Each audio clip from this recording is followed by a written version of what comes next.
మనం చూస్తున్నాము తెలంగాణ రాష్ట్రంలో ఏం జరుగుతుంది. ఇదే ప్రశ్న హైకోర్టు కూడా ప్రశ్నిస్తున్న పరిస్థితి మనకు కనిపిస్తుంది. ముఖ్యంగా చూస్తే హైడ్రా పేరుతో ఏవైతే కూల్చివేతలు జరుగుతున్నాయో ఆ కూల్చివేతలకు సంబంధించి చాలా ఘాటైన వ్యాఖ్యలు నిన్న హైకోర్టు చేసిన పరిస్థితిని మనం అబ్జర్వ్ చేయొచ్చు.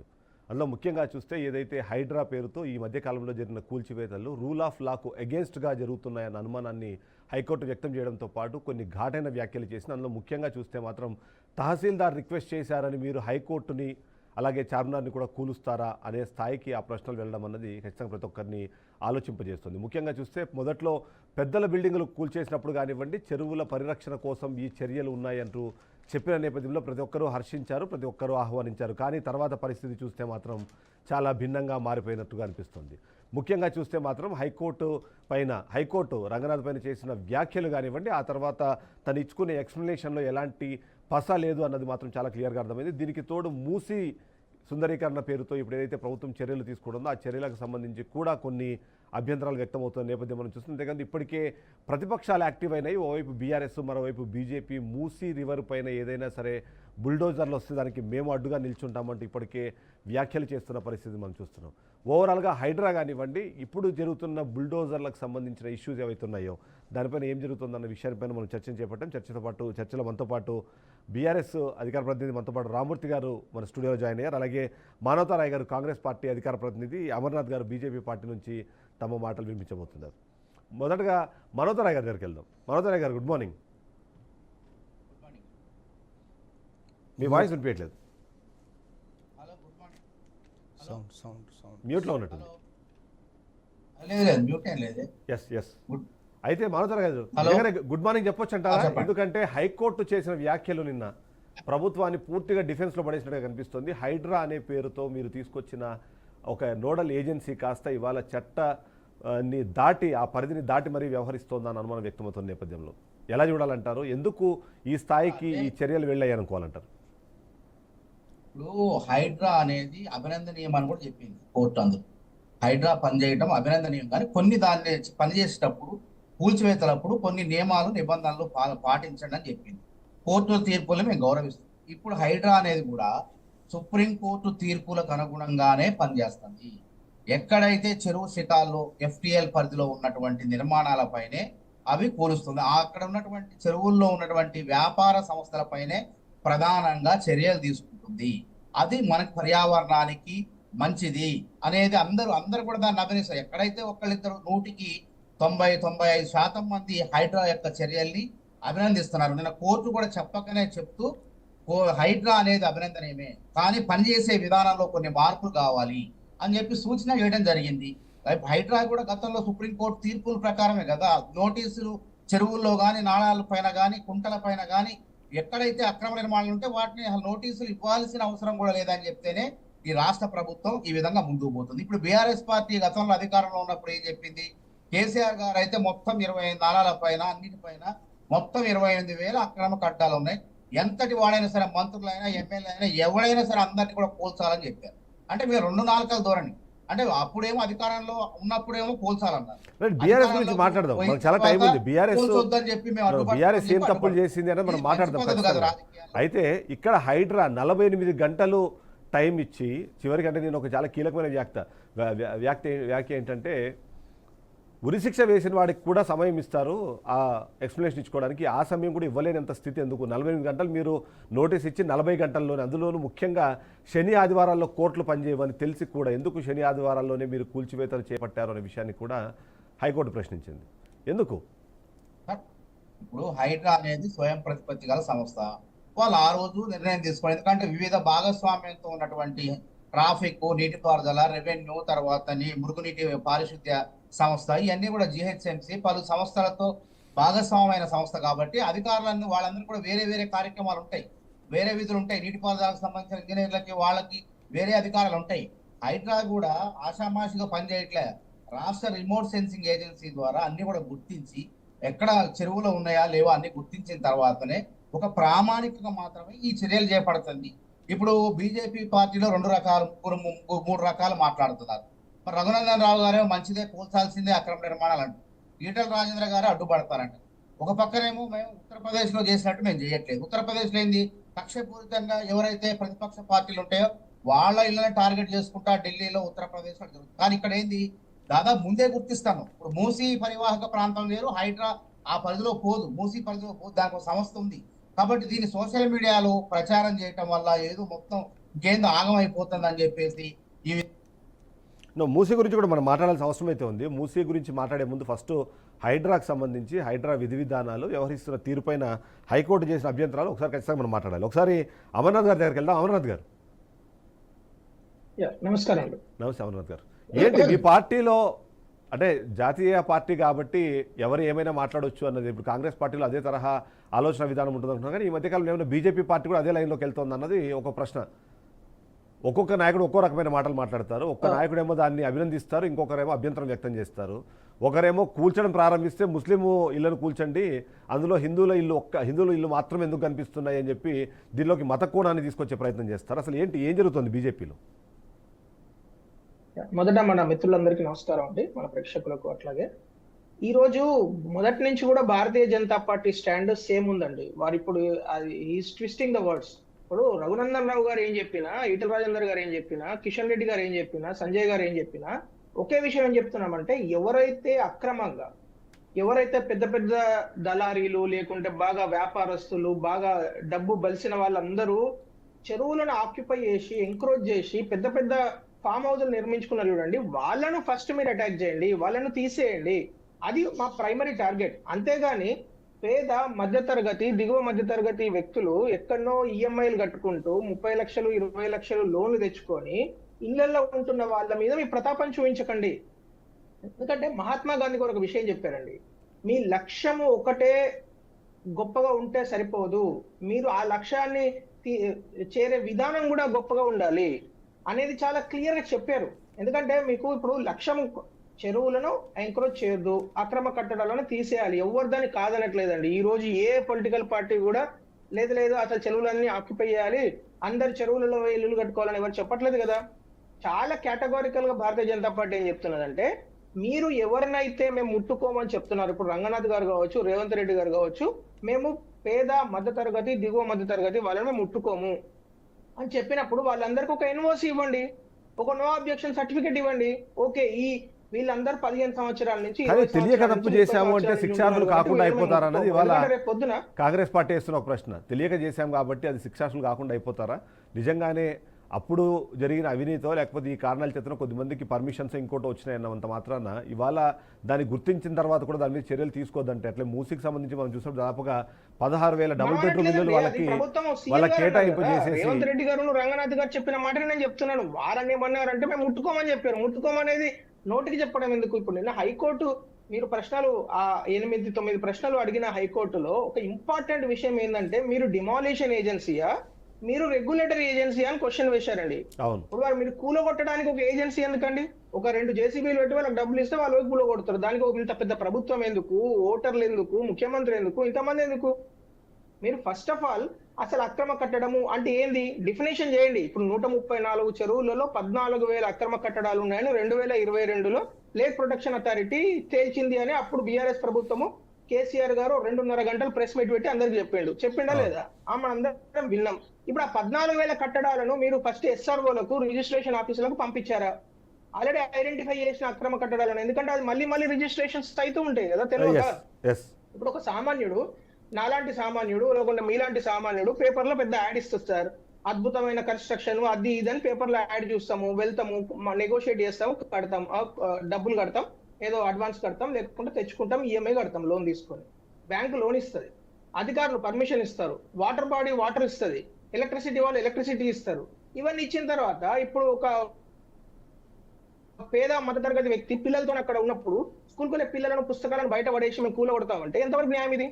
వాళ్ళకి ఫస్ట్ ప్రొటెక్షన్ చేయండి. ప్రభుత్వం యొక్క బాధ్యత ఏంటంటే ఫస్ట్ కన్స్ట్రక్టివ్ వర్క్ చేయాలి, తర్వాత డిస్ట్రక్టివ్ వర్క్ చేయాలి. లాస్ట్ పేజీ తీసుకొచ్చి డైరెక్ట్ గా ఫస్ట్ పేజీలో అతికిస్తే ఎట్లా? ఇప్పుడు భారతీయ జనతా పార్టీ వైపు నుంచి ఇందాక మానవతరాయ్ గారు ఆయన మాట్లాడిన దానిలో ఒక చిన్న కరెక్షన్ ఏంటంటే, ఏ నాయకుడు మాట్లాడినా మేమేం చెప్తున్నామంటే అక్రమ కట్టడాలను తొలగించాలనే దానిలో అసలు క్వశ్చన్ ఇక్కడ కాదు, మొత్తం దేశంలో. Not only today, NGT national green tribunal చెప్పిన దాని ప్రకారం, సుప్రీంకోర్టు చెప్పిన దాని ప్రకారం భారతీయ జనతా పార్టీ అన్ని రాష్ట్రాలలో చెరువులను గాని వాటర్ బాడీస్ బుల్డోజర్లు డిఫరెంట్ గా యూజ్ అవుతున్నాయని చెప్పేసి నేను సుప్రీంకోర్టు కూడా అస్సాం లాంటి రాష్ట్రాలు ఏం చెప్తున్న విషయం పైన మాట్లాడేది. ఒకసారి బొమ్మర రామమూర్తి గారు మనతో పాటు బీఆర్ఎస్ నాయకులు స్టూడియోలో జాయిన్ అయ్యారు. తనతో కూడా ఒకసారి మాట్లాడే ప్రయత్నం చేద్దాం. ఎస్ అమర్నాథ్ గారు ఒక నిమిషం ప్లీజ్. రామమూర్తి గారు, ఇప్పుడు ఇక్కడ క్వశ్చన్ ప్రతి ఒక్కరు ఏంటి అంటే, గతంలో మీరు 22,000 అంటే 2022లో 14-15,000 ఏవైతే ఈ అక్రమ కట్టడాలు ఉన్నాయని మీరు గుర్తించి దాని గురించి మాట్లాడటం ఆహా ఓహో అనాలి. కానీ వాటిపైన చర్యలు తీసుకునేటప్పుడు ముఖ్యంగా ఎక్కడైతే ఈ ఓటు బ్యాంక్ పాలిటిక్స్కి మనకు అవకాశం ఎక్కడైతే ఉంటుందో అక్కడికే మీరు వెంటనే దిగిపోతున్నారు. ఇది మీ మీద వినిపిస్తున్న ఆరోపణ. ఎందుకు అంటే సమంగా అందరినీ చూడలేకపోతున్నారా మీరు? ఓటు బ్యాంక్ పాలిటిక్స్ మాత్రం మీకు కావాలా? మూసీ రివర్ పైన వెళ్ళి నేను అనగానే అదే మూసీ రివర్ని సుందరీకరణ చేసి థేమ్స్ నగరం లాగా చూపించాలని చెప్పిన మీరే ఇవాళ అక్కడ ఒక కార్యక్రమాన్ని స్టార్ట్ చేయగానే వెళ్ళిపోయి ఆపాలని చెప్పి మీరు ఇవాళ అక్కడికి వెళ్ళి ధర్నాలు రాస్తారోకలు చేస్తున్నారు. ఏంటి 2-4 ధోరణి? మేము ఎప్పుడూ కూడా ప్రజల పక్షాన నిలబడతాం. అధికారంలో ఉన్నా లేకపోయినా ప్రజలే వాళ్ళ యొక్క బాగోగులే మాకు గీటురాయిగా ఉంటుంది. మా పార్టీ ఆ రకంగానే పనిచేస్తుంది. ఇక్కడ చాలా దుర్మార్గమైన చర్య కాంగ్రెస్ ప్రభుత్వం అధికారంలోకి రావడం తీసుకున్న చర్య. వీళ్ళకు ఒక 2 లక్ష్యాలు. ఒకటి, బీఆర్ఎస్ పార్టీకి ఓటేసి గెలిపించిన వాళ్ళపై ఏదో రకమైన చర్యలు తీసుకోవాలనేది ఒక కుట్రపూరితమైన వాతావరణాన్ని కలిగించడం ఒకటి. 2, ఇక్కడ ఏ అయితే కాంగ్రెస్ పార్టీ అబద్ధాలను వల్లవేస్తూ అధికారంలోకి వచ్చిందో ఆ పథకాలన్నీ తప్పుతో పట్టించి ఒక ప్రజల్ని తప్పుతో పట్టించడానికి, ప్రజల్ని భయభ్రాంతులను చేయడానికి ఒక టార్గెటెడ్గా హైదరాబాదులో ఈ కూల్చివేతల పర్వం మొదలైంది.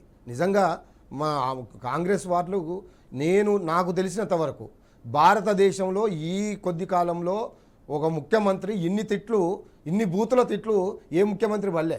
ఈ ముఖ్యమంత్రి పడుతున్నారు, వాళ్ళకు మరి ఇంకా ఆ సేవలకు వినబడడం లేదు. చాలా ఘోరంగా ఒక పక్క చనిపోతున్నారు, ఆత్మహత్యలు చేసుకుంటున్నారు, నిద్రలేని రాత్రులు గడుపుతున్నారు. వీళ్ళు ఇచ్చిన పట్టాలేనండి. వీళ్ళే 1994 నుండి 2014 వరకు వీళ్ళు ఇచ్చిన పట్టాలే ఇప్పుడు వాళ్ళే కూలగొడుతున్నారు. నేనేమంటున్నా, నువ్వు నిజంగా నీకు చిత్తశుద్ధి ఉంటే మీ ఇల్లు, ఇప్పుడు సీఎం గారి ఇల్లు వాళ్ళ ఊర్లో బఫర్ జోన్లో ఉన్నది, దాన్ని కొట్టేయమని అంటున్నారు. మీ తిరుపతి రెడ్డి గారు మీ అన్నగారి ఇల్లు ఉన్నది అంటున్నారు. అలాంటి వాళ్ళని వదిలిపెట్టి మీరు వాళ్లకు మాత్రం కోర్టుకు పోయి స్టే తెచ్చుకునే టైం ఇస్తున్నారు. మరి ఈ పేదవాళ్ళకి ఎందుకు ఇవ్వడం లేదు?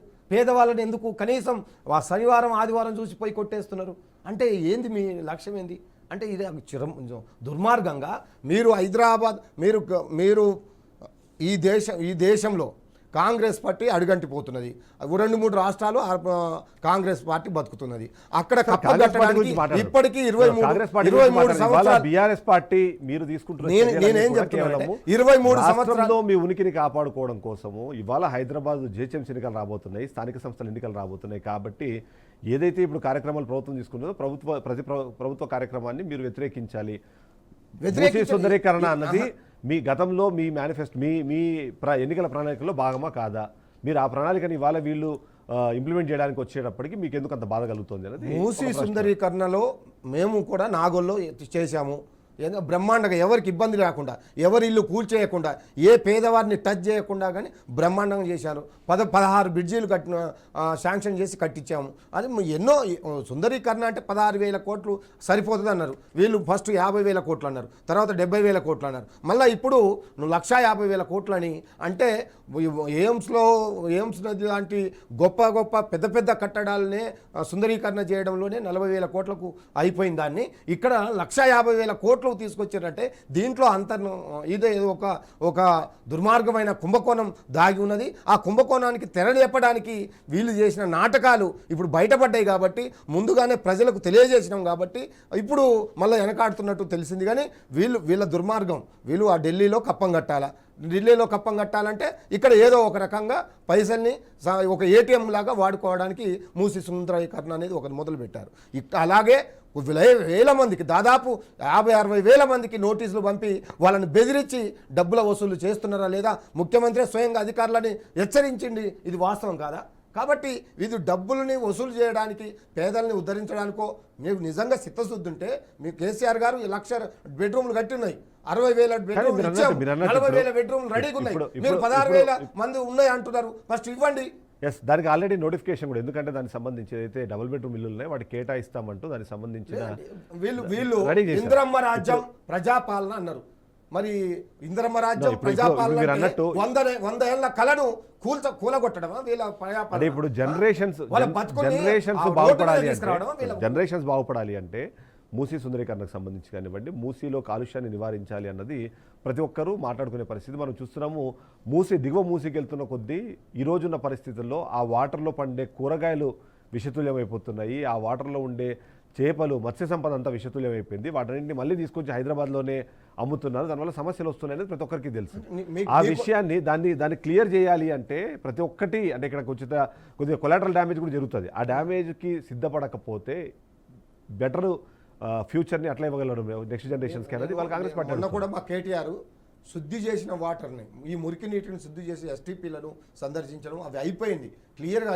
అంటే చేయాల్సిన పని దాదాపు చేస్తున్నప్పుడు వాటిని ముందుకు తీసుకుపోవాల్సిన ఈ ప్రభుత్వం అన్నిటిని పక్కన పెట్టి ఏ రకంగా డబ్బులు లాగాలి, ఏ రకంగా ప్రజల్ని ఇబ్బంది పెట్టాలి, ఏ రకంగా ప్రజల ఆక్రందనలో వీళ్ళు ఎంజాయ్ చేయాలనే ఒక దుర్మార్గమైన కుట్ర తప్ప ప్రజల్ని మేము కాపాడుతాం, ప్రజల్ని అభివృద్ధి చేస్తాం అనేది నాకు ఒక్కటే వీళ్ళు ఎంఎన్ రాయ్ గారు నాకు సమాధానం చెప్పాలి. నిజంగా 40 ఏళ్ల క్రితం కట్టిన ఇల్లు ఇప్పుడు మీరు వచ్చి కూలగొడతారంటే అప్పుడు రిజిస్ట్రేషన్ చేసింది మీ ప్రభుత్వాలు, అప్పుడున్న ప్రభుత్వాలు. మీరు ఆ ప్రభుత్వాలు చర్యలు తీసుకోవాలనుకుంటే గత 10 ఏళ్లలో జరిగిన దాని మీద డిస్కషన్ చేయాల్సి వస్తుంది. ఒక నిమిషం అయితే ఒకసారి అమర్నాథ్ గారు, బుద్ధ భవన్ ఉన్నది, జిహెచ్ఎంసీ ఉన్నది, సెక్రటరియట్ ఉన్నది, మొత్తం కూడా నల్లాల కింద పైనే ఉన్నాయి. వాటిని కూలగొట్టండి అంటున్నారు. హైకోర్టు కూడా గదే చెప్పింది. వీళ్ళకి ఇంకా బుద్ధి రాకుంటే మేమేం చేస్తాం? రైట్ అమర్నాథ్ గారు, ఇక్కడ వస్తున్న ప్రాబ్లం వల్ల ఏంటంటే, అమర్నాథ్ గారికి కూడా ఒకటి అడుగుతున్నాం.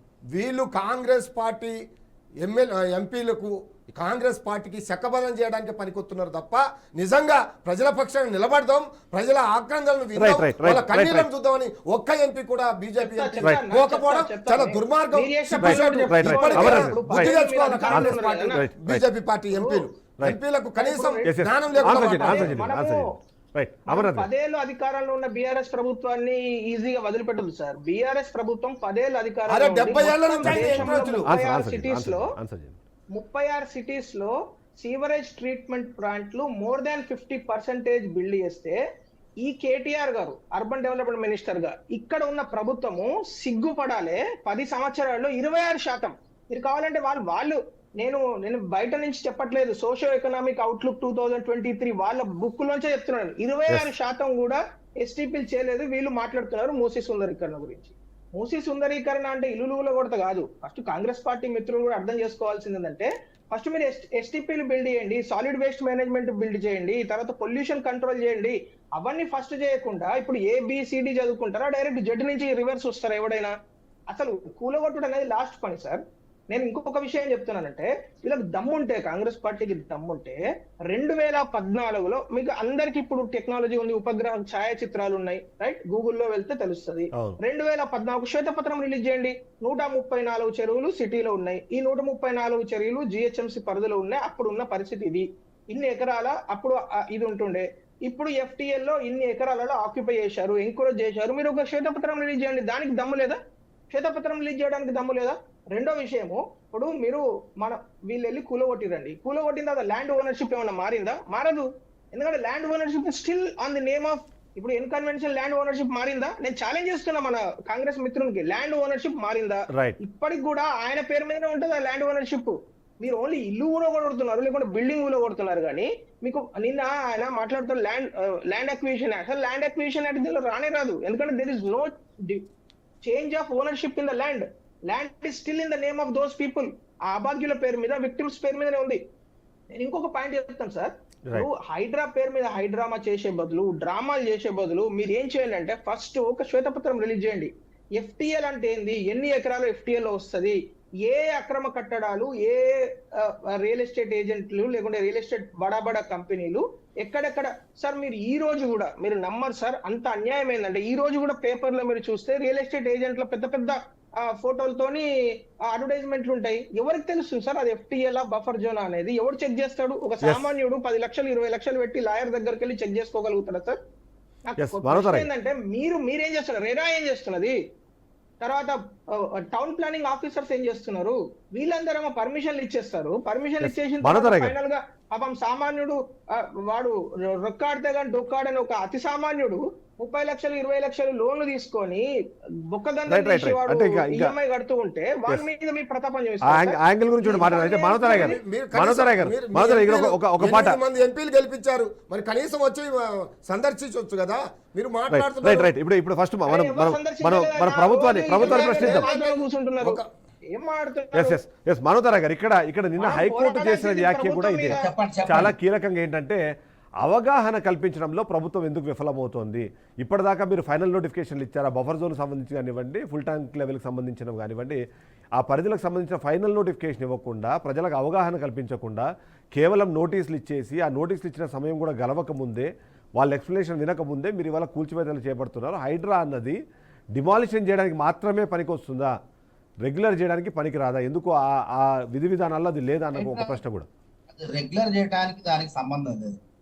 హైడ్రా ప్రధానంగా అన్ని కూడా అంచనాలు వేసుకున్న తర్వాతనే, ఫిర్యాదులు వచ్చిన తర్వాతనే, ఆ ప్రాంతంలో ఉన్నటువంటి వ్యక్తులు ఫిర్యాదుల ఆధారంగానే అక్కడికి వెళ్ళి వ్యాపారాలు చేసే వాళ్ళ పైన దాని ప్రతాపం చూపిస్తుంది తప్ప, వ్యాపారాలు అపార్ట్మెంట్ కట్టి అక్కడ బిల్డర్లు ఎవరైతే ఉన్నారో అక్కడ ప్రజల్ని, సామాన్య మధ్యతరగతి ప్రజల్ని మోసం చేసి వాళ్ళు ఏ విధంగా భూమిని కబ్జా చేసి వ్యాపారాలు చేస్తారో అట్లాంటి వాళ్ళపైనే మొదట చర్య తీసుకుంటది. అది గుర్తుపెట్టుకోండి. వ్యాపారాలు కాకుండా ఎవరైతే నివాస సముదాయాలు ఉంటాయో వాళ్ళకి అవకాశం ఇస్తుంది.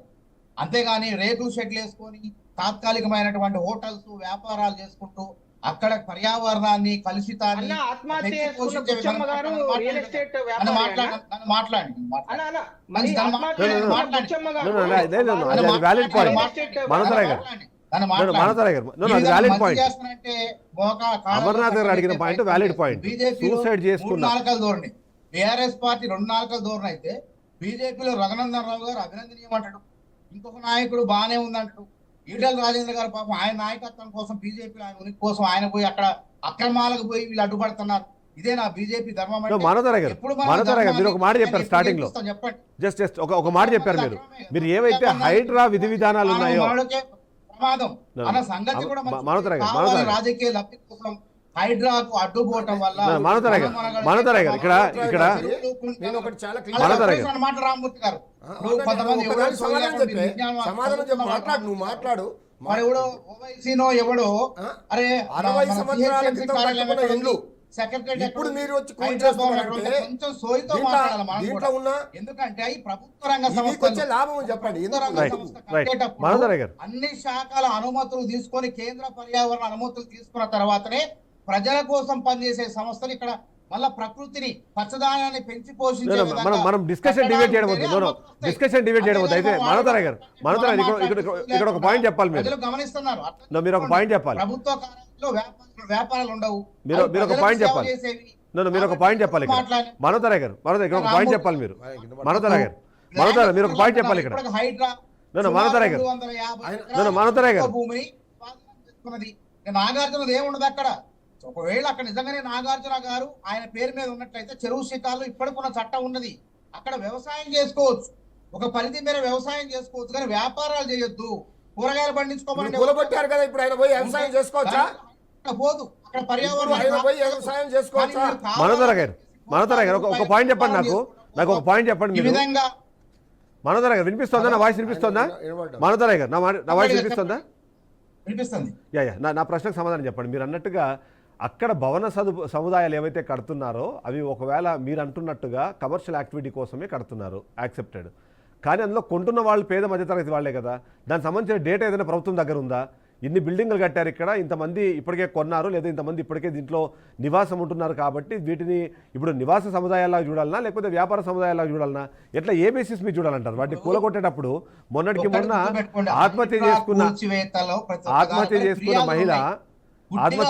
మహిళ అక్కడ ఆ ప్రాంతంలో నివసించే ప్రజలు ఎవరైతే ఉన్నారో ఇది తప్పు, చెరువు కబ్జా అయింది, దీని ప్రమాదం మనకి అని చెప్పి వాళ్ళు ఫిర్యాదు చేస్తే, ఫిర్యాదుల్ని పరిశీలించిన తర్వాత రిమోట్ సెన్సింగ్ ఏజెన్సీ ద్వారా వాళ్ళ మ్యాపులు అన్ని చూసుకున్న తర్వాత అన్ని పరిశీలించిన తర్వాతనే హైడ్రా నిర్ధారణకు వచ్చిన తర్వాత పోతుంది, ఇంత ఆషామాషి గుట్టిగా పోతుంది. నిర్ధారణ ఓకే అండి, కాబట్టి నిర్ధారణ అర్థం ఓకే, అవగాహన సంగతి గురించి చెప్పండి మీరు.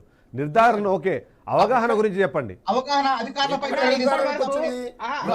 అధికారులకు లేని అవగాహన, అధికారులకు లేని అవగాహన అక్కడ సామాన్య ప్రజలకు ఉండే అవకాశం ఉంటుందా? ఎందుకు శనివారం ఆదివారమే కూలగొడుతున్నారు? ఎందుకు వారికి వెసులుబాటు ఇవ్వడం లేదు? మీరు ఇవ్వాలన్నా మీరు ఫస్ట్ రికార్డ్ డేటా ఫిక్స్ చేయలేదు, ఎఫ్టీఎల్ యొక్క టోటల్ ఎక్స్టెంట్ డిసైడ్ చేయలేదు, ఇప్పటి వరకు కనీసం వెబ్సైట్ లో ఎందుకు మరి ఇన్ని లక్షల మంది రోడ్డు మీద రైట్ రైట్ రైట్ రైట్ ఒకరితో ఒకరు మాట్లాడతారు. రైట్ ఒకరితో ఒకరు మాట్లాడతారు. ఎన్ని ఎకరాలు చెప్పండి, ఒకరితో ఒకరు మాట్లాడతారు. అమర్నాథ్ గారు ఒక సెకండ్, ఒక సెకండ్, ఒక సెకండ్. ఎవరైతే మీరు ఫస్ట్ డిసైడ్ చేయండి అన్న, మీరు ఒక క్లారిటీకి రండి, మీరు ఒక క్లారిటీకి రండి. అక్రమ నిర్మాణాలు ఉంటే వాటిని అక్రమం అంటే ఏంది డిఫైన్ చేయండి కదా. రైట్ రైట్ రైట్ డిఫైన్ చేయండి అన్న. దానికి నష్టాలు డిఫైన్ చేయండి కదా. కాదు, రిమోట్ సెన్సింగ్ ఏజెన్సీ ద్వారా ఒక ప్రామాణికమైన పద్ధతి ద్వారా అది ముందుకు పోతుంది. అదే అంటున్నా, మీరు కావాలని అక్కడ మీరు 1960 లో తీసుకుంటే కుట్ర చెప్పండి. 7 ఎకరాలు ఉంది, మీరు మధ్యలో వసూళ్ల ఎంత దందా కోసం 10 ఎకరాలు ఉంటది, ప్రజల్ని ఉద్ధరించడానికా? 15 ఎకరాలు ఉంటది. అరే, లేదా బాధపడడానికా? ఏది తీసుకున్నారో చెప్పాలి కదా. ఎందుకు ఈ ఏదైనా దగ్గర అవినీతి జరిగింది, ఎందుకు దాని మీద ప్రజలకు పోరాటం అవగాహన చేయండి. కల్పించలేక ఫెయిల్ అయ్యారు? Right right right right right answer చేయండి, ఆన్సర్ చేయనివ్వండి, ఆన్సర్ చేయనివ్వండి. మమతా గారు ఎందుకు మీకు రాజకీయం చేస్తున్నారు చెప్పండి. గతంలో బీఆర్ఎస్ పార్టీ వాళ్ళు ఇదే మాట 25,000 కట్టాలు ఉన్నాయి కూల్స్తామన్నారు. అదే విధంగా నాగార్జున కన్వెన్షన్ దగ్గర పోయారు, ఏం లాలుచి పడ్డారు, వెనక్కి వచ్చారు. కానీ కాంగ్రెస్ ప్రభుత్వం అట్ట కాదు, ఓవైసీని జైల్లో పెట్టింది కూడా కాంగ్రెస్ ప్రభుత్వం, గుర్తుపెట్టుకోండి. ఆదిలాబాద్ జైల్లో పెట్టినటువంటి చరిత్ర కాంగ్రెస్ ప్రభుత్వాన్ని. రేపు వచ్చేటువంటి ఎండాకాలంలో ఆయన ఏవైతే సంస్థలు ఉన్నాయో, ఆయన పైన వస్తున్న ఆరోపణలు ఉన్నాయో, అందరిపైన కాంగ్రెస్, బీజేపీ, బీఆర్ఎస్ నాయకులు ఎవరైతే ఉన్నారో అందరిపైన కూడా చర్యలు ఉంటాయి. రైట్ రైట్ చర్యల సంబంధించి మనం డిస్కస్ చేద్దాము. అయితే మీరు ఒక జీవో రిలీజ్ చేయండి, ఫాతిమా కాలేజ్ ఎప్పుడు కూల్చేస్తామో చెప్పండి. ఇప్పుడు ఈ రోజు రంగనాథ్ గారు ఉంటారు, రేపు ఉండకపోవచ్చు, ఇవాళ హైడ్రా ఉంటుంది, రేపు ఉండకపోవచ్చు, ఎవరికి తెలుసు. కాంగ్రెస్ ప్రభుత్వం ఉన్నంత వరకు కాంగ్రెస్ పార్టీ హైడ్రా అనేది గుర్తుపెట్టుకోండి, 10 ఏళ్ల పాటు హైడ్రా ఉన్నది. 10 ఏళ్ళు పార్టీకి కలిగించి అక్రమ నిర్మాణాలు కూల్చిన తర్వాత మళ్ళీ ప్రజలే గెలిపిస్తారు కాంగ్రెస్ ప్రభుత్వానికి చిత్తశుద్ధి ఉంటే భవిష్యత్ తరాల జీవితం కోసం, మంచి కోసం హైడ్రా పనిచేస్తుంది. భవిష్యత్ తరాల కోసం ఇప్పుడు తరాలను మొత్తం ఏజెన్సీలో పోవాలా, వాళ్ళ దగ్గర కావాలా అనేటువంటి ఆలోచనతో ఓట్ల రాజకీయాలు మీ, కానీ భవిష్యత్ తరాల కోసం మంచి చేసే రాజకీయం మాది. అయితే మీరు అనేది ఆలస్యంగా తెలుస్తుంది, గుర్తుపెట్టుకోండి. కాబట్టి సుప్రీంకోర్టు తప్పు ఒక నిమిషం రామూర్తి గారు, ప్రజలంతా రోడ్డు మీదకి వచ్చి బండబూతులు తిడుతున్నారు సీఎం గారిని. బండబూతులు వీళ్ళకు చేతగాక నిజంగా మీకు దమ్ము ధైర్యం ఉంటే కేటీఆర్ గారు, హరీష్ రావు గారు పోయినట్టు మీరు కూడా చూడండి, ఏం జరుగుతుందో చూడండి. హైకోర్టు కూడా మీకు చాలా క్లియర్ గా వాళ్ళు 100 సంవత్సరాల క్రితం కట్టుకున్న ఇళ్ళని మీరు ఇప్పుడు పోయి ప్రజలు ఏం కావాలి? మీకు ఇందిరమ్మ చెప్పిందా, సోనియమ్మ చెప్పిందా కూలగొట్టమని? మీరు అధికారంలో తీసుకొచ్చింది కూర్చోయమనేనా లేదా అక్రమ కట్టాలు కట్టిన వాళ్ళ దగ్గర పోయి రాజకీయం చేస్తే మిగతా జనం మొత్తం కూడా వ్యతిరేకం అవుతున్నారు. 100కి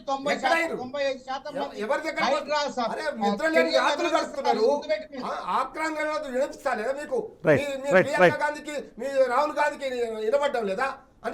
రామూర్తి అంటే మీరు 2 సార్లు ఒకే పాయింట్ మాట్లాడగానే నేను అడుగుతున్నారు. ఇప్పుడు యాక్చువల్లీ మీరు అంటుంది ఏంటంటే సోషల్ మీడియాలో ఏదైతే జనాలు మాట్లాడుతున్నారో అని మాట్లాడుతున్నారు మీరు, అది నిజంగా ప్రజల నుంచి వచ్చిందా లేదన్న దాని మీద కూడా కొన్ని క్వశ్చన్స్ ఉన్నాయి. ఎందుకంటే నిన్నటికి నిన్న కొండా సురేఖ గారు కన్నీళ్లు పెట్టుకున్నారు. ప్రతి చిన్న విషయాన్ని ఇవాళ కేటీఆర్ కానివ్వండి, తనకు అనుబంధంగా పనిచేస్తున్న సోషల్ మీడియా కానివ్వండి, వాళ్ళకు అనుకూలంగా మార్చుకునే క్రమంలో ఇలాంటి ఒక దుశ్చర్యలకు పాల్పడుతున్నారు, ఏమాత్రం కరెక్ట్ అన్న దాని మీద నిన్న ఆమె కూడా మాట్లాడారు. మీరేమో ప్రతిసారి ప్రజలు తిడుతున్నారు, నిజంగా ప్రజలు తిడుతున్నారా లేదన్న ఒక అనుమానం, వాళ్ళ ఆక్రందనల గురించి ఓకే, కానీ దాన్ని మీరు హైలైట్ చేసే క్రమంలో దానికి ఒక రంగు పులుముతున్నారు అనేది నా ప్రశ్న. ఎందుకు నిన్న కొండా సురేఖ గారు కన్నీళ్ళు పెట్టుకునే స్థాయికి మీ సోషల్ మీడియా ట్రోలింగ్స్ అనేది ఎందుకు వెళ్తున్నాయి అనేది కూడా ఒక మాట, దానికి సమాధానం చెప్పాలి. మంత్రులుగా ముఖ్యమంత్రికి సమన్వయం లేదు, వాళ్ళకు ఒకరికి మధ్య పొంతన లేకుండా మాట్లాడుతున్నారు. వాళ్ళు ఏం చేస్తున్నారో వాళ్ళకే అర్థం కావట్లేదు. సీఎం చేసే పనులు ఎందుకు ఇట్లా చేస్తున్నారో వాళ్ళే మాట్లాడుకుంటున్నారు. వాళ్ళ ఎమ్మెల్యేలే, మాకు కూడా చాలా మంది తెలిసిన ఎమ్మెల్యేలు ప్రజల అటెన్షన్ పక్కకు పెట్టడానికి, వీళ్ళు ఇచ్చిన హామీలు పక్కతో పట్టియడానికి ప్రతిపక్షాలను ఒక పక్కన పెట్టి వీళ్ళు ఆడుతున్న నాటకాలు ఇక అయిపోయింది అని చెప్పి ఇగో ఈ ఒక హైడ్రా అనే పేరు మీదనే కాలం గడపాలని 100 రోజులలో అన్ని హామీలు నెరవేరుస్తా అన్నారు. ఏ ఒక్కటి నెరవేర్చకుండా దీని ప్రజల అటెన్షన్ని పక్కదో పట్టియడానికి ఆడిన దుర్మార్గమైన నాటకమే ఈ హైడ్రా. కాబట్టి వీళ్ళని ఖచ్చితంగా ప్రజలు నిలదీస్తున్నారు. ఎక్కడికెక్కడ ఇక ఎక్కడ పోయే పరిస్థితి లేదు. రేపు జిహెచ్ఎంసీలో ఒక్క సీటు కూడా రాదు వీళ్ళకి. వీళ్ళ పని అయిపోయింది. ఇక వీళ్ళు మొత్తం తట్టాబుట్ట చదువుకొని వెళ్ళాల్సిన అవసరం ఉన్నది. రేవంత్ రెడ్డికి అటు రాహుల్ గాంధీ తిడుతున్నాడు, ఇటు వాళ్ళ పార్టీ నాయకులు, ఎమ్మెల్యేలు, మంత్రులు తిడుతున్నారు, ప్రజలు తిడుతున్నారు. కాబట్టి వీళ్ళు తిట్టడానికే పుట్టిండ్రా అన్నట్టే, తిట్లు పడడానికే పుట్టిండా రేవంత్ రెడ్డి అనే పరిస్థితి ఈరోజు వచ్చింది. కాబట్టి ఇప్పటికైనా సిగ్గు తెచ్చుకోవాలా. ఇప్పటికైనా అట్లాంటి పేదల ఇళ్లకు పోయి కూల్చేసే విధానాన్ని వెంటనే రద్దు చేసుకొని మీరు చేతనైతే ఒక శ్వేతపత్రం ప్రకటించండి. ఇన్ని ఇండ్లు కబ్జాకు ఉన్నాయి లేదా అక్రమంగా కట్టారు. మీ ప్రభుత్వంలో చేసిన నెంబర్ ఉంది కదా, మీ ప్రభుత్వంలో చేసిన నెంబరే ఉంది, ఆ నోటిఫికేషన్ ఉంది, దాన్ని చూసుకోండి. అందులో ఉన్న ఆ ఇల్లు ఇప్పుడు ఏవైతే కూల్చివేతలకి నోటీసులు వస్తున్నాయి ఆ ఇల్లు సేమో కాదు మీరు చెక్ చేసుకుంటే అయిపోతుంది కదా. నాకు అర్థం కాదు. కేసీఆర్ గారే కదా కాకతీయ మిషన్ అనేది పెట్టి మొత్తం చెరువులన్నీ పూడిక తీసి మొత్తం నీళ్లు నింపి ప్రజలకు అందించింది వాళ్ళే కదా. ఇప్పుడు నాకు అర్థం కాదు. వీళ్ళే అన్నారు కాళేశ్వరం కట్టింది 90-80 వేల కోట్లు అయితే 1,00,000 కోట్ల అవినీతి జరిగింది అని ఊదరగొట్టి ప్రజల్ని ఏమార్చిండ్రు. మరి దానివల్ల పంటలు పండితాయి, 3.5 కోట్ల టన్నుల ధాన్యం పెరిగింది, మొత్తం నీళ్లు పుష్కలంగా మొత్తం ప్రాజెక్టులు రిజర్వాయర్లు నిండినాయి. రేపు మూసినది 1,50,000 కోట్లు అంటున్నారు ఈ దుర్మార్గులు. మరి ఏమొస్తున్నాయి, ఎన్ని నీళ్లు వస్తున్నాయి ఈ ప్రాంతానికి, ఎన్ని పంటలు పండుతున్నాయి, ఎందుకోసం మీరు 1,50,000 కోట్ల రూపాయలు అంచనాలు పెట్టి ఎందుకు ఒక పెద్ద కుంభకోణానికి తెరలేపిరు? ఒక ఏటీఎం లాగా దానికి సమాధానం చెప్పాలి. చేయటం వాళ్ళకి అలవాటు కాబట్టి వాళ్ళు ఆ విధంగా మాట్లాడుతున్నారు. కాళేశ్వరం ప్రాజెక్ట్ ఏమైంది, కుంగిపోయింది, విచారణ జరుగుతుంది. అధికారులు ఏమంటారు, మొత్తం బాసే ఫోన్ లో ముఖ్యమంత్రి గారే ఫోన్ అది ప్రజల మీద పడుతుంది. వాళ్ళు అవినీతి చేసి అసలు కార్యక్రమాలు ప్రారంభం కాలేదు. కేటీఆర్ గారు ఇష్టం వచ్చినట్టు మాట్లాడతారు. ఇది పాకిస్తాన్ కంపెనీ అట. ఏంది అసలు ఒక బాధ్యతాయుతమైన పనిలో ఈ విధంగా మాట్లాడటం ఏంది? వాళ్ళ పేపర్లో తప్పుడు రాతలు రాసి ప్రజలకు తప్పుదోవ పట్టించడం ఏంది? అసలు అది టెండర్ల ప్రక్రియ ఇంకా కాలేదు, ఎవరికి కూడా ఇవ్వలేదు. కావాలని చెప్పేసి వీళ్ళ రాజకీయ రుణమాఫీ అవుతుంది, అన్ని అవుతున్నాయి. జాబ్ క్యాలెండర్, డిఎస్సి ఫలితాలు వచ్చినాయి. ఎటు చూసినా దాదాపు 42 లక్షల మందికి సబ్సిడీ అందిస్తున్నాం. దాదాపు గృహజ్యోతి లక్షల మందికి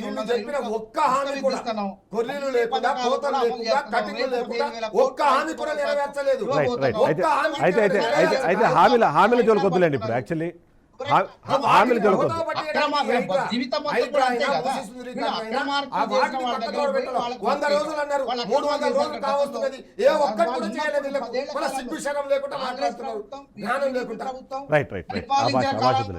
కన్నా వీళ్ళ 10 ఏళ్లలో ప్రకృతి సంపద మొత్తం కూడా పిండి చేసి వాళ్ళ జేబుల్లో వేసుకున్నారు.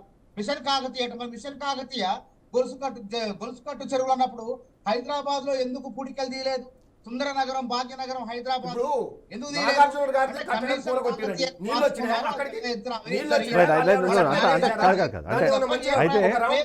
అయితే రామూర్తి గారు ఇక్కడ మీరు సమాధానం చెప్పాల్సింది ఏంటంటే అధికారంలోకి రాగానే ఫస్ట్ పోయిన బుల్డోజర్లు అయ్యప్ప సొసైటీ పైన, ఇవాళ కూడా అయ్యప్ప సొసైటీ అలానే ఉంది. మీ ప్రభుత్వం అధికారంలోకి వచ్చిన తర్వాత మీరు మాట్లాడినవి అవన్నీ ఇన్కన్వెన్షన్ సంబంధించిన డిస్కషన్ మీరు స్టార్ట్ చేసిందే, ఈ చెరువుల కబ్జాలకు సంబంధించిన డిస్కషన్ మీరు స్టార్ట్ చేసిందే. అయ్యప్ప సొసైటీ లాంటి ఎన్నో సొసైటీలు ఉన్నాయి, ప్రభుత్వ భూముల్ని ఆక్రమించి కట్టడాలు కట్టారు, కానీ అవేం మీరు చర్యలు తీసుకోలేదు. ఇప్పుడు ఆ చర్యలు తీసుకోవడానికి కాంగ్రెస్ పార్టీ కూడుకుంటే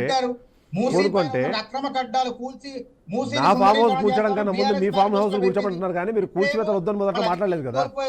మేము చాలా చెరువులు ఎవరైతే నిజంగా ఎఫ్టీఎల్లో అది ఎంత పెద్దోళ్ళు అయినా కానీ ఏ పార్టీ వాళ్ళు అయినా కానీ మేము స్వాగతించినాం. కానీ మీరు చేసే తప్పు, మీరు చేసే దుర్మార్గం ఏంది?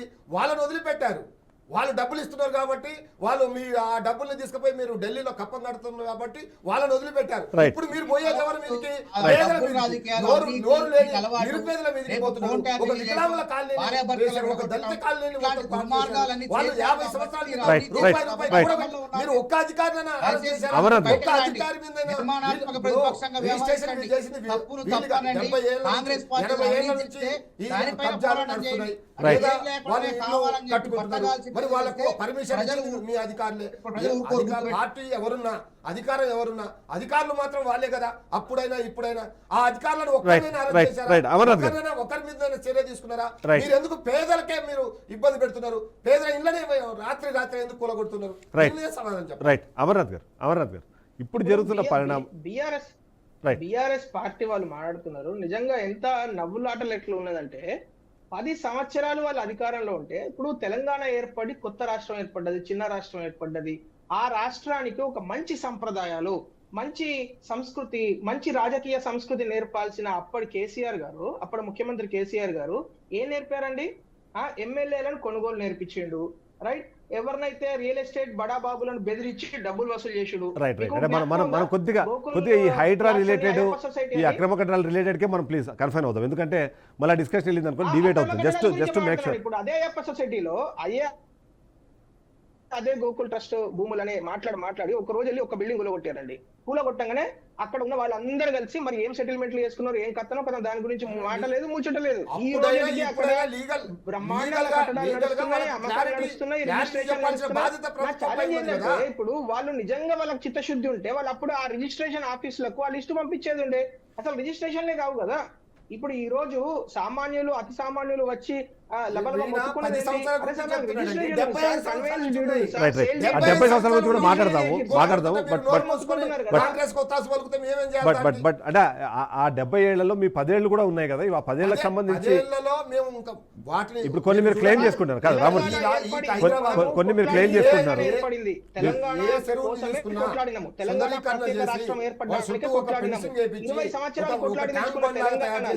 మంచి సంప్రదాయాలు, మంచి విషయాలు చేయాలి.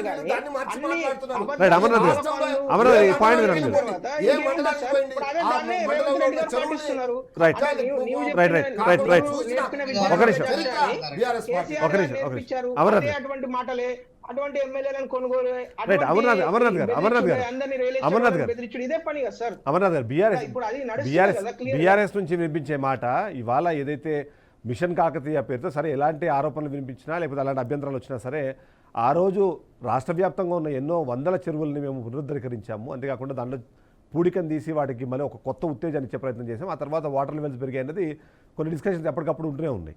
అది కాకుండా కొన్ని చెరువులు నిజంగానే బాగు చేశారు, వాటికి ట్యాంక్ బండ్ తరహా కట్టడాలు దాని చుట్టూ కట్టారు అన్నది కూడా అది నిర్వివాద అంశమే. అలాంటిది చేసినప్పుడు కొన్ని చోట్ల జరిగిన కార్యక్రమాలు మీరు మాట్లాడుతున్నారు, కానీ వాళ్ళ అభివృద్ధి వైపుగా తీసుకెళ్లిన కార్యక్రమాలు వాళ్ళు మాట్లాడుతున్నారు. బట్ ఫైనల్గా ఇవాళ ఇబ్బంది పడుతుంది సామాన్య ప్రజలు అనేది ప్రతి ఒక్కరు యాక్సెప్ట్ చేయాలి. ఆ 10 ఏళ్ల గురించి మాట్లాడితే రాష్ట్రం కాదు దేశం ఏర్పడి మాట చెప్తాను. కాంగ్రెస్ ప్రభుత్వానికి దమ్ముంటే 2014లో శ్వేతపత్రము, 2014లో ఛాయాచిత్రాల శ్వేతపత్రం ఒకటి రిలీజ్ చేస్తే ప్రజల వద్ద కుల్లా తయారైపోతుంది. నేను నా కల్లారా చూసిన విషయాలు చెప్తాను. గంగారం చెరువు, మియాపూర్ చెరువు రెండు నా కల్లారా చూసిన, నేను అక్కడే ఉంటాను. మియాపూర్ చెరువు మధ్య నుంచి రోడ్ వేసేసారు సార్. 2017-18లో మధ్యలోకి వెళ్ళి రోడ్ వేసేసారు. ఇటు సైడ్ చెరువులో 2-3 లైట్లు పెట్టేసారు, ఇటు సైడ్ 15 ఎకరాలు ఖతం వేసేసారు. అది ఏం, దాని గురించి మేము జిహెచ్ఎంసీ దగ్గరికి వెళ్ళి వినతి పత్రాలు ఇస్తే పట్టించుకునే నాతులు లేడు. నేను పర్సనల్ ఎక్స్పీరియన్స్ చెప్తాను. అభివృద్ధి పేరుతో మీరు ఆరోజు చేసింది కూడా రియల్ ఎస్టేట్ వ్యాపారమే. మీరు మధ్యలోకి వెళ్ళి రోడ్లు వేసి సార్ టీఆర్ఎస్ ఏం చేసిందంటే అటుపక్కకు ఏదో సుందరీకరణ చేసి అని చెప్పేసి ఇటు పక్కన మొత్తము రియల్ ఎస్టేట్ వాళ్ళకి సెటిల్మెంట్లు చేసేసారు. మీరు ఎవరైనా అడగండి, అక్కడికి వెళ్ళి ఏ ఒక్క వ్యక్తిని అడిగినా ఆ ఏరియాలో బతుకుతున్న వాళ్ళను 10 సంవత్సరాలు 15 సంవత్సరాల నుంచి వాళ్ళు క్లియర్ గా మీకు చెప్తారు. నేనేమంటున్నానంటే ఆ తప్పుడు సాంప్రదాయాలను అదే విధంగా కొనసాగించకండి. కాంగ్రెస్ మిత్రులకు చిత్తశుద్ధి ఉంటే మీరు వేరే మార్గాన్ని ఎంచుకోండి, మంచి మార్గాన్ని ఎంచుకోండి, ప్రజలకు మేలు చేయండి. రామూర్తి గారు వీళ్ళు ఈ 10 సంవత్సరాల గురించి మాట్లాడుతున్నారండి. అవి ఏర్పడ్డాయి దాదాపు 70 సంవత్సరాలు. ఇంతకు ముందే ఒక 10 మంది వృద్ధులు మాట్లాడారు.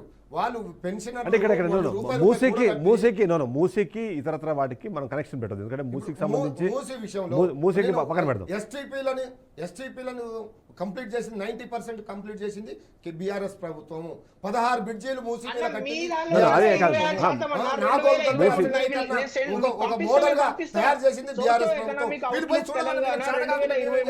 ఓవైపు సుందరీకరణ పేరుతో అభివృద్ధి చేశారు, మరోవైపు రియల్ ఎస్టేట్ వ్యాపారం చేశారు. ఏ ఒక్క పేదోని ఎంత ఉన్నాయి? 600 ఎమ్మెల్యేలు వేస్తారు. మీరు ఒకసారి వచ్చి చూడండి, నాగోల్ దగ్గర బీఆర్ఎస్ పార్టీ చేసిన సుందరీకరణ ఒకసారి చూడండి, చూసి మాట్లాడండి. మీ ఎంపీనే ఉన్నారు కదా, కిషన్ రెడ్డి గారిని అడగండి.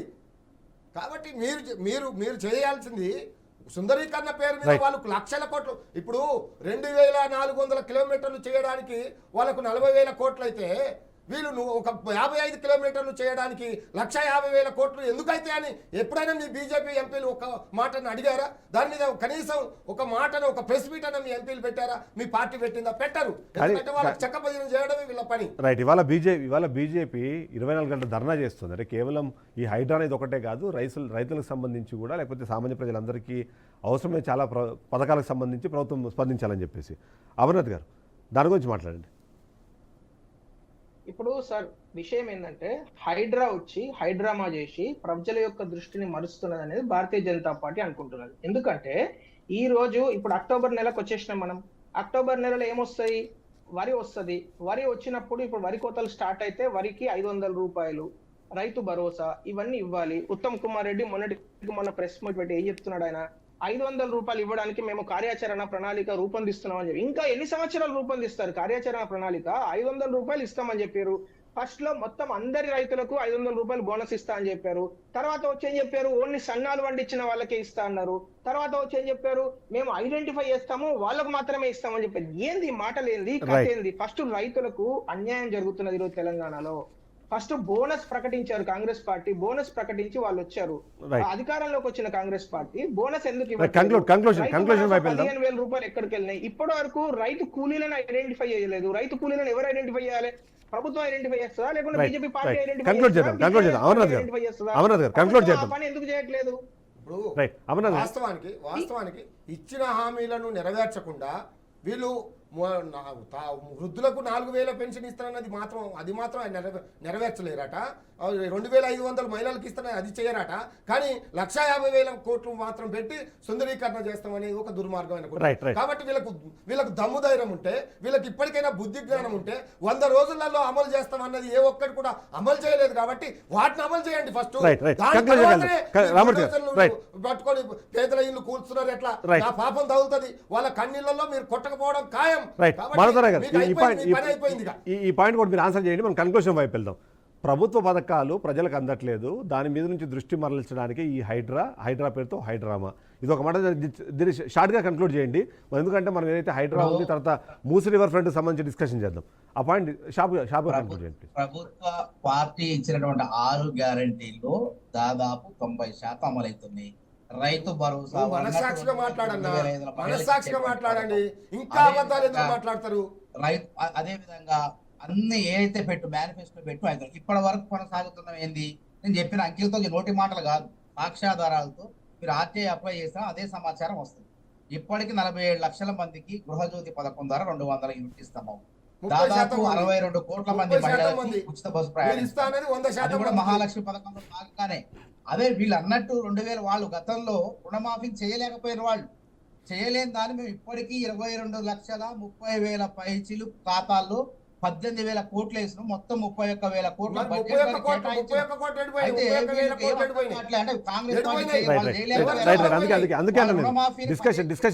కోట్లు మూడు సార్లలో చేయటం రుణమాఫీని చేసినాం. మిగతా సాంకేతిక కారణాలతో ఆగిపోయినటువంటి ఆధార్ కార్డులు తప్పులు దొరకటం, తర్వాత కుటుంబాన్ని గుర్తించే కార్యక్రమంలో వాటిని కూడా దసరా లోపే కంక్లూజన్ వెళ్తాం మనం. రైట్, అమర్నాథ్ గారు కంక్లూడ్ చేద్దాం. టీచర్ ఉద్యోగాలని పరీక్ష ఉద్యోగాలు భర్తీ చేస్తాను. వాళ్ళు ఇచ్చిన నోటిఫికేషన్ 35,000 ఉద్యోగాలు వాళ్ళు చేత కాలేదు వాళ్ళకి భర్తీ చేయడం. ఎందుకంటే హారిజాంటల్ రిజర్వేషన్ సుప్రీంకోర్టు తీర్పును అమలు చేయాలంటే ఏం చేయాలో కూడా వాళ్ళకి సోయి లేదు బీఆర్ఎస్ వాళ్ళకి. రైట్, అందుకే మేము కంక్లూడ్ చేద్దాం, జీవో కంక్లూడ్ నెంబర్ చేద్దాం మహోదర గారు. తత్వరమే నిరుద్యోగులకు 38,000 ఉద్యోగాలు ఇచ్చిన జాబులు మీరు ఇచ్చి, మీరు పత్రాలు ఇచ్చి, మేము ఉద్యోగాలు సంతకాలు గుద్దుకొని, మందికి పుట్టిన బిడ్డ మా బిడ్డని ముద్దాడి, వదిలేదు ఫైనల్ ఫైనల్ ఫైనల్ కంక్లూజన్ వెళ్దాం. అమర్నాథ్ గారు ముద్దాడే తత్వాన్ని రైట్ వదిలేయండి ఇక. రైట్ అమర్నాథ్ గారు కంక్లూడ్ చేద్దాం. ఇవాళ వాళ్ళ అధికారంలో రావాలని వాళ్ళు కళ్ళగంటున్నారు. రైట్, అధికారంలో అమర్నాథ్ గారు. రావాలంటే కాంగ్రెస్ పార్టీ అధికారంలోకి మానవతరాయ్ గారు రైట్ మానవతరాయ్ గారు ఒక నిమిషం కంక్లూజన్కి వెళ్దాము. అమర్నాథ్ గారు కంక్లూజన్కి వెళ్దాం. ఇప్పుడు మూసీ సుందరీకరణ ఈ దిగజారు రాజకీయాలు దయచేసి చేయకండి. అందరం కూడా సత్యాన్ని, ధర్మాన్ని, న్యాయాన్ని కాపాడదాం. ఈ వ్యవస్థ ఈ విధంగా ప్రతి ఒక్కళ్ళు అవినీతి చేసుకుంటూ పోతే మనం మానవ మనగడే భారతదేశమే వ్యవస్థే ఉండదు, గుర్తుపెట్టుకోండి. రైట్ రైట్ కంక్లూడ్ చేద్దాం. అమర్నాథ్ గారు కంక్లూడ్ చేద్దాం. మూసీ రివర్ పోరాటాలు చేయండి, అంతేగాని మేము మంచిగా డబుల్ బెడ్రూమ్లు ఇస్తాం వాళ్ళకి ఇచ్చిన తర్వాతనే మూసీ సుందరీకరణ చేపడతాం అంటారు. ఇంకేమన్నారు? ఎస్టీపీలు అంటున్నారు. అయ్యే రామ్మూర్తి గారు, ఎస్టీపీల వల్ల సంపూర్ణ మూసీ సుందరీకరణ కాదండి. అవి నగరంలో నుంచి వచ్చే, పరిశ్రమల నుంచి వచ్చే, ఇళ్లలో నుంచి వచ్చే మురుగునీటిని మాత్రమే కొద్దిగా శుద్ధి చేయగలవు. కానీ సంపూర్ణ మూసీ సుందరీకరణ జరగాలంటే తప్పకుండా ప్రాజెక్టు దాన్ని నిధులు కేటాయించాల్సిందే. నదీ పరివాహక ప్రాంతాల్లో ఉన్నటువంటి నదీ గర్భంలో, మరి నదీ పరివాహక ప్రాంతం కాదు, నదీ గర్భంలో ఉన్నటువంటి ఇళ్లను తప్పకుండా తొలగించాల్సిందే. దయచేసి ఒక నిర్మాణాత్మక ప్రతిపక్షంగా మాకు సహకరించండి. మనందరం తెలంగాణ రాష్ట్రాన్ని అభివృద్ధి చేద్దాం. ఒకప్పుడు సుందర నగరం, రైట్ మానవతరాయ్ గారు కంక్లూజన్ అయిపోయిందాము. అమర్నాథ్ గారు ఇక్కడ ఒక పాయింట్ చెప్పండి. మీరు మూసీ సుందరీకరణ అన్నది చాలా ఖచ్చితంగా చేయాల్సిన ఒక పని, ఒక బాధ్యత ప్రభుత్వానికి కానివ్వండి. ఇప్పుడు మీరు ప్రతిపక్షాల్లో ఉన్నప్పుడు కూడా దాన్ని చేసే క్రమంలో దాన్ని ఎలా చేయాలి అన్న విషయం పైన మీరు సజెషన్స్ ఇవ్వాల్సిన పరిస్థితి. అది అనివార్యమైనప్పుడు ఎలా చేస్తే బాగుంటుంది, ప్రభుత్వానికి ఏం సూచనలు ఇవ్వాలంటారు, ఎట్లా ముందుకు వెళ్ళాలంటారు, దాని మీద సూచనలు ఇవ్వండి ప్లీజ్. అంటే మేము మొదటి నుంచి కూడా ఈ ప్రభుత్వాన్ని రిక్వెస్ట్ చేసేది, హెచ్చరించేది ఏంటంటే, ఫస్ట్ ఎవరైతే ఇప్పుడు మీరు హైదరాబాద్లను సార్ రాత్రి 11 గంటలకు 3 గంటలకు వాళ్ళు భయపడకుండా నిద్ర పోవట్లేదు సార్. ఫస్ట్ వాళ్ళందరికీ ఒక ఎన్ఓసి ఇవ్వండి. మీరు ఎన్ఓసి ఇవ్వండి. దాన్ని ఎందుకు మీరు కన్సిడర్ చేయట్లేదు? ఆ సజెషన్ ఒక పేపరే కదా సార్. మీరు ఫలానా వాళ్ళందరికీ మీ ఇళ్లను మేము ముట్టుకోమని ఒక ఎన్ఓసి ఇవ్వండి. ఒక్క లైన్ రాసి. హైడ్రాకి అధికారం లేదా? రెండోది, ఇప్పుడు ఎవరైతే నేనేమంటున్నా అంటే 2014 కావచ్చు, 2004 కావచ్చు, 2008 కావచ్చు, మూసీకి హైడ్రాకి సంబంధం లేదు. ఆ రోజు ఎట్లా ఉన్నది, ఈ రోజు ఎట్లా ఉన్నది? మూసీకి హైడ్రాకి సంబంధం లేదు, క్లారిటీ ఇచ్చేసారు రంగనాథ్. మూసీ గురించి కాదు సార్ నేను అనేది. మిగతా చెరువులు 134 చెరువులు, గొలుసుకట్టు చెరువుల గురించే నేను మాట్లాడుతున్నాను. దాని గురించే రంగనాథ్ గారు నిన్న హైకోర్టులో మాట్లాడారు. వాటి గురించే నేను మాట్లాడుతున్నాను. వాటికి సంబంధించిన ఉపగ్రహ ఛాయాచిత్రాలను మీరు తీసుకొని ఒక శ్వేతపత్రం రిలీజ్ చేయండి. ఇప్పుడు అప్పుల గురించి శ్వేతపత్రం రిలీజ్ చేసారు, తర్వాత ఇరిగేషన్ గురించి శ్వేతపత్రం రిలీజ్ చేసారు. మరి దాని గురించి చేయడానికి ఏమున్నది? ఇప్పుడు చేసినప్పుడు నేను ఇంకొక మాట చెప్తాను సార్. నేను ఒక మాట చెప్తాను. ఇది కొంచెం డిబేటింగ్ అనిపించిన చాలా ఇంపార్టెంట్ విషయం. ఇప్పుడు ప్రజాపాలన, ప్రజా దర్బారు, ప్రజావాణి, ప్రజా కోసము, సంక్షేమం కోసము ఈ ప్రభుత్వం ఏర్పడ్డదని చెప్పుకుంటున్న మానవతరాయ్ గారు కావచ్చు, లేకుంటే కాంగ్రెస్ పార్టీ కావచ్చు, వీళ్ళు ప్రజాపాలన అనే ఒక డిపార్ట్మెంట్ ఎవరికి రిపోర్ట్ చేస్తుందో ఇప్పటి వరకు క్లారిటీ లేదు సార్. చిన్నారెడ్డి గారిని అక్కడ పెట్టారు. ఆ చిన్నారెడ్డి గారికి నాకు తెలిసి ఒక పిఏ వసతి కూడా ఇచ్చారో లేదో నాకు తెలియదు. ఇప్పటి వరకు ఒక్క మనిషిని కూడా ఆ డిపార్ట్మెంట్ లోకి జీవో రిలీజ్ చేయలేదు నాకు తెలిసినంత వరకు. రైట్. కానీ హైడ్రాకు మాత్రం 160 మందిని వెంటనే డిపార్ట్మెంట్ తయారు చేశారు. ఎందుకు? కూలగొట్టే వ్యవస్థకేమో అంత ఇంపార్టెన్స్ ఇస్తున్నారు. ఇక్కడ తయారు చేసే నిర్మాణాత్మక వ్యవస్థ ఏదైతే ప్రజాపాలన ఒక విభాగం ఏర్పడిందో, మరి దానికి ఆ విభాగం ఉన్నదా లేదా? చిన్నారెడ్డి గారిని పంపించేసిర్రా? మరి మీరు తెలుసుకోవాలి కదా. లాస్ట్ వీక్ వెళ్తే ఒక మనిషి లేడు సార్, ఒక పేపర్ తీసుకోవడానికి ఒక మనిషి కూడా లేడు అక్కడ, ఒక ఆఫీసర్ లేడు, ఎవ్వరు లేరు. మేము వెళ్ళి ఫోటోస్ తీసుకుంటే వాళ్ళు వచ్చి ఆపి పోలీసులు మమ్మల్ని బయట పంపించేసారు. ఇది అక్కడ పద్ధతి. ఛాలెంజ్ చేసి చెప్తున్నా మానవతరాయ్ గారికి, మీరు వెళ్ళండి ఒక్కసారి అక్కడికి ప్రజాపాలన భవన్ కు. మీకు లాస్ట్ అవకాశం ఇస్తాను. లాస్ట్ కన్క్లూషన్ మీరే ఇద్దరు.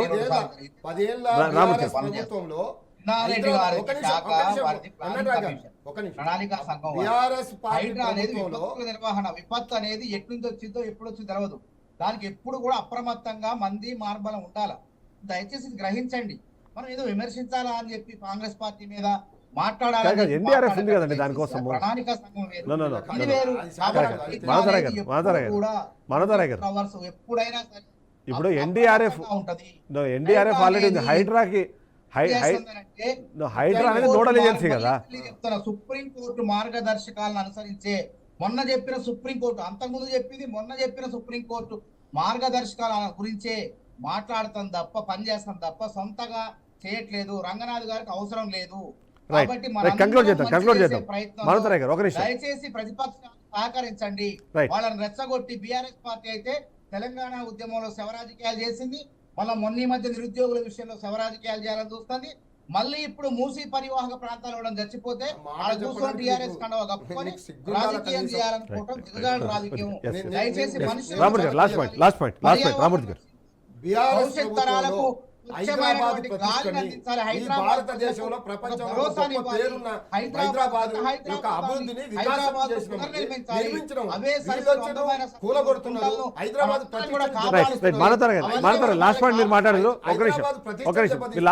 రియల్ ఎస్టేట్ మొత్తం కుప్పకూలిపోయింది, అభివృద్ధి మొత్తం అంటడికి పోయింది, ప్రజలు వణికిపోతున్నారు. వీళ్ళు చేసి బీఆర్ఎస్ పార్టీను అభివృద్ధి చేసి వికాసం. లాస్ట్ పాయింట్ చెప్పండి. మూసీ సుందరీకరణ అనివార్యమైనప్పుడు ప్రభుత్వం ఎట్లా వ్యవహరించాలి ఆ పాయింట్ మీరు చెప్పండి. రామూర్తి గారు మాట్లాడారు. ఒక నిమిషం ప్లీజ్, ఒక నిమిషం. వీళ్ళు రెడ్ లైన్లు పెడుతున్నారు. రెడ్ లైన్ కాదు, కాంగ్రెస్ పార్టీ రెడ్ లైన్ పెట్టారు. సూచనలు వాళ్ళ ఇల్లు పూర్తి చేస్తామని ఒక శ్వేతపత్రం ఎంతవరకు పోతున్నాయి, ఎన్ని ఇల్లు పోతున్నాయి, వాళ్ళకి ఎప్పటి వరకు పునరావాసం ఇస్తాము, వాళ్ళకి ఎప్పటి వరకు ఇల్లు నిర్మిస్తారు, వాళ్ళకు నిజంగా అలాంటి వాళ్ళకు పర్మిషన్ ఇచ్చిన అధికారులను అరెస్ట్ చేసినా, వాళ్ళ మీద చర్యలు తీసుకున్నా, వాళ్ళు లక్షలు పెట్టి కోట్లు పెట్టి కట్టుకున్న మీరు ఏం నష్టపోయారు. ఇవన్నీ లేకుండా చేస్తే అభాస్పాలైపోయి ఆల్రెడీ అయిపోయింది పని. ఇప్పటికే ప్రజలు తిరగబడుతున్నారు, కాలనీలకు పోతే ఎదురు కొట్టే పరిస్థితి ఇప్పుడు ప్రజలు ఏర్పడింది. కాబట్టి మేము సపోర్ట్ గా ఉంటాం. ఖచ్చితంగా ఎవరైతే పేద ప్రజలు నష్టపోతున్నారో వాళ్ళకు అండగా బీఆర్ఎస్ పార్టీ నిలబడుతుంది. పోరాటం ఉంటుందని ఈ సందర్భంగా మానధర గారు ఎవరు డిస్టర్బ్ చేయకండి. Last point. జాగ్రత్తగా ఉంటారు, తప్పులు చేయరు. గుర్తు పెట్టుకోండి. చెరువుల్లో కుంటలు తాత్కాలికమైన నిర్మాణాలు వేసుకొని వ్యాపారాలు చేస్తుంటేనే అట్లాంటి వాళ్ళకి కూల్చుతున్నారు. అది అర్థం చేసుకోండి. వాళ్ళ ఆవేదన, అద్దెకున్న వాళ్ళ ఆవేదన కూడా మేము అర్థం చేసుకుంటున్నాం. కానీ తప్పని మంచి చేయాలంటే మనోహర్ గారు మిమ్మల్ని ఎవరు డిస్టర్బ్ చేయరు. Last question. Right 1 second. Manohar గారు కూడా కలిసి పనిచేయాలి, అధికార పార్టీ కలిసి పనిచేయాలని చెప్పి నేను కోరుతాను. రైట్ లాస్ట్ పాయింట్ మీరు మాట్లాడండి. మీరు ప్లీజ్ ఇద్దరు డిస్టర్బ్ చేయకండి.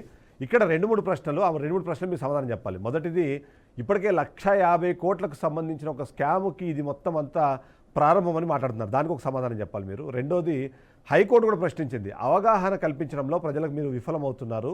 ఆ అవగాహన కల్పించే క్రమంలో మీరు తీసుకోబోతున్న చర్యలు ఏంటి? ఎందుకంటే ప్రతి ఒక్కరు భయపడుతున్న నేపథ్యం మనకు కనిపిస్తుంది కాబట్టి మీరు ఏం చేయబోతున్నారు? ఈ 2 పాయింట్స్ మీరు సమాధానం చెప్పి కన్క్లూడ్ చేయండి ప్లీజ్. 150,000 కోట్లు అసలు కేటాయించారా చెప్పండి? ఇంకా దాని నిర్మాణమే కాలేదు.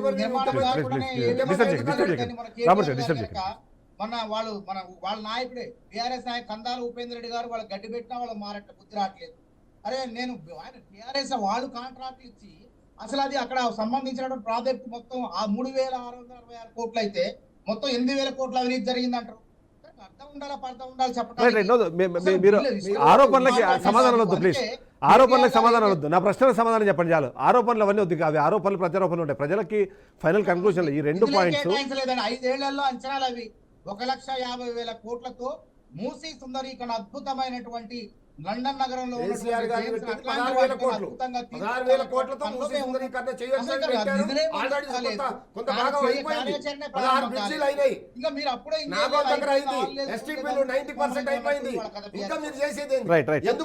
Final point. ప్రజలకు భయపడకుండా ప్రజలు ధైర్యంగా ఉండేలాగా అవగాహన కల్పించే క్రమంలో ఏం చర్యలు తీసుకోబోతారు? ఆ పాయింట్ కన్క్లూడ్ చేయండి ప్లీజ్. వాళ్ళందరికీ కూడా అవగాహన కల్పించే పనులు ఉన్నాం, వాళ్ళని ఓదారుస్తున్నాం.